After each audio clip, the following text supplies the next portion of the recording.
Ibumu membunuh ayahmu, lalu kau pun membalas, menikam tubuh yang telah melahirkanmu.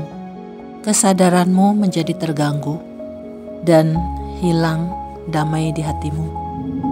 Suara-suara Erinnyes, sang dewi kemarahan, mengganggumu setiap hari, mengingatkanmu pada dosa yang tak terampuni, dan bayang-bayang ibumu terus menghantui.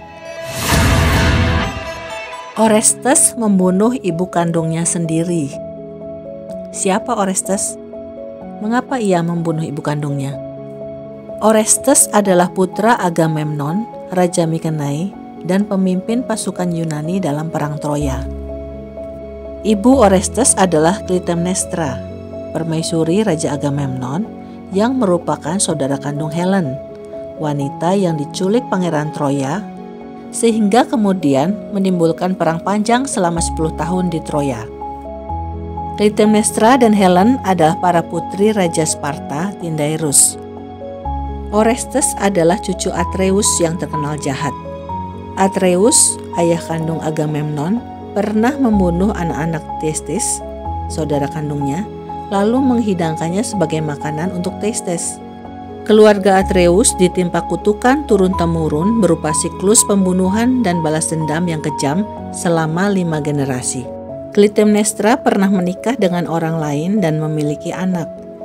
Namun suami dan anaknya dibunuh Agamemnon karena Agamemnon menginginkan Clytemnestra. Awal kebencian Clytemnestra terhadap Agamemnon mungkin berasal dari sini.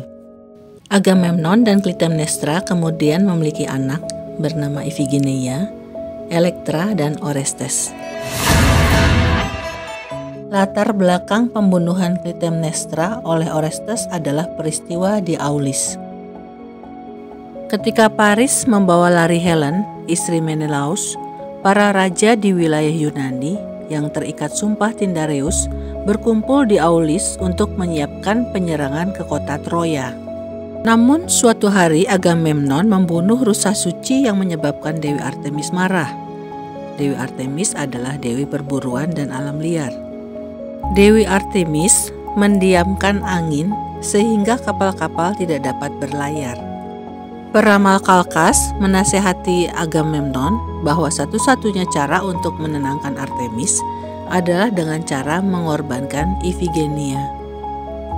Agamemnon kemudian mengirim berita palsu pada Clytemnestra agar membawa putri mereka Iphigenia ke Aulis untuk dinikahkan dengan Achilles. Clytemnestra yang awalnya gembira kemudian dibuat marah dan kecewa karena ternyata Iphigenia dibawa ke Aulis untuk dikorbankan pada Dewi Artemis.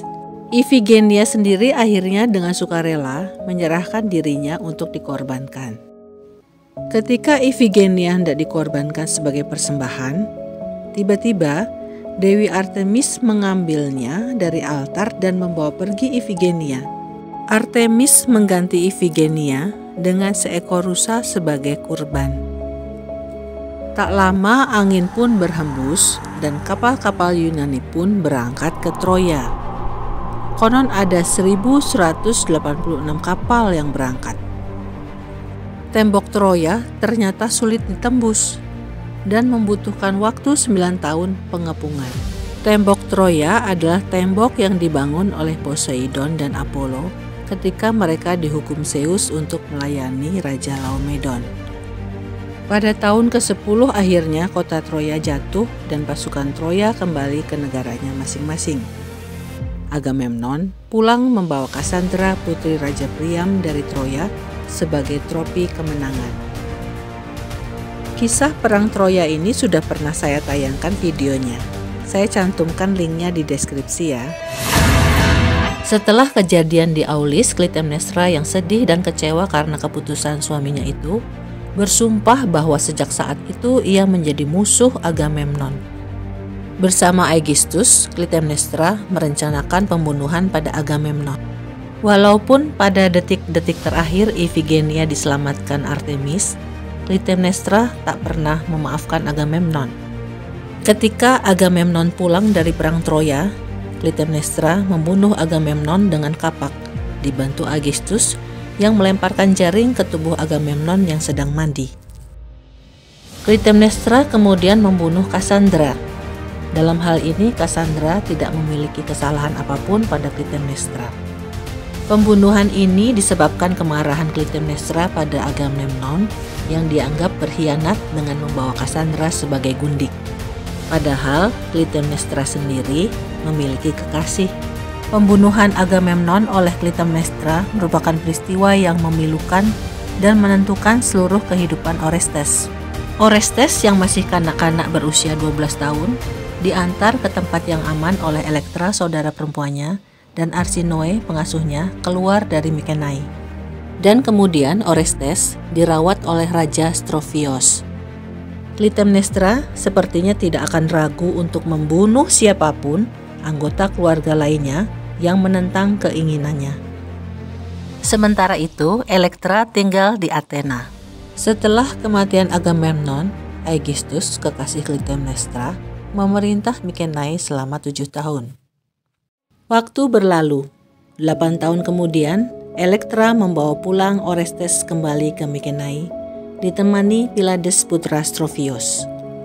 Ketika Orestes berusia 20 tahun, Orakel di Delphi memerintahkannya pulang ke Mykenae dan membalas kematian ayahnya. Orakel di Delphi adalah tempat di mana para pendeta wanitanya menjadi perantara antara dewa Apollo dan manusia. Dikisahkan pula bahwa Elektra mengajak Orestes untuk membalas kematian ayah mereka.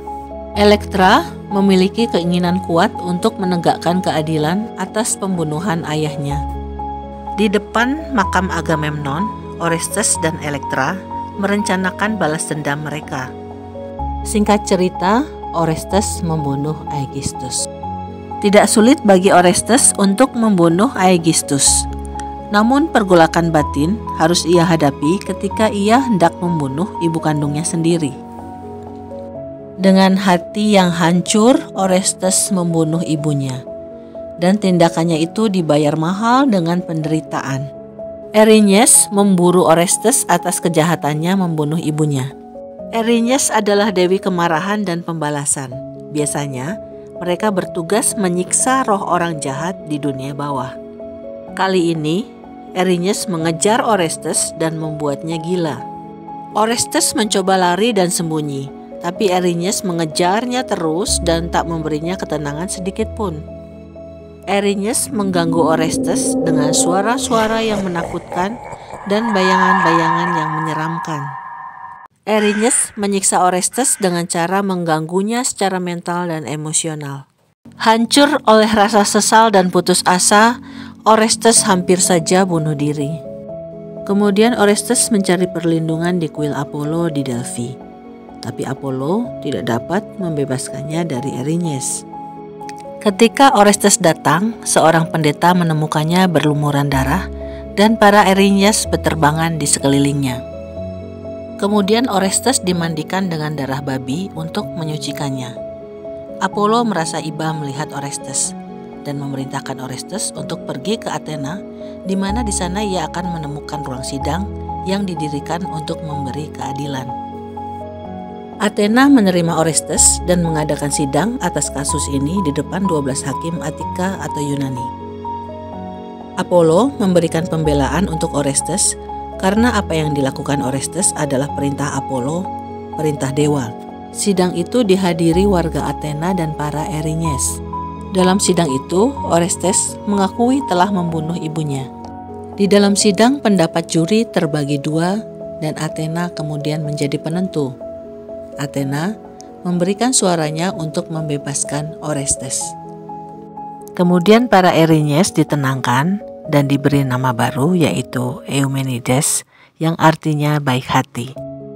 Dari kisah ini kita bisa belajar bahwa kemarahan, kebencian, dan dendam memiliki kekuatan yang destruktif, yang merusak dan bisa menghancurkan keluarga. Terima kasih sudah menyaksikan video ini hingga akhir. Bagi yang menjalankan ibadah puasa, semoga ibadahnya lancar ya.